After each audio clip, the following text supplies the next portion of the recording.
Ар бир чечимдин аркасында адамдын тагдыры турат. Андыктан кандайдыр бир чечим кабыл алып жатканда мыйзам чегинен чыкпай, ыйгарым укуктарды аша чаппай, жеке кызыкчылыкка азгырылбай, пара албай, таза жана калыс болуу керек. Бүгүн Борбордук аппаратта болуп өткөн онлайн кеңешменин жүрүшүндө Ички иштер министри Улан Ниязбеков кол алдында иштеген кызматкерлерге дал ушундай талаптарды койду.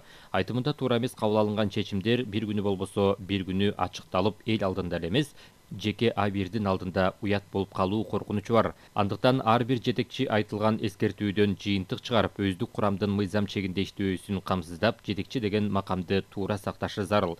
Ички иштер министри милиция кызматкерлерин жабыр тарткан адамдардын укуктарын коргоп, арыздаттанууларын терең иликтеп, туура чечимдерди кабыл алуу процессин бекем сактоого чакырды. Кеңешменин жүрүшүндө ар бир жетекчи өз ишмердигинде мыйзам чегинде иш алып барып, кызматка жоопкерчилик менен карап, тартипти чыңдоодо өзүнүн салымын кошуу керектигин белгиледи.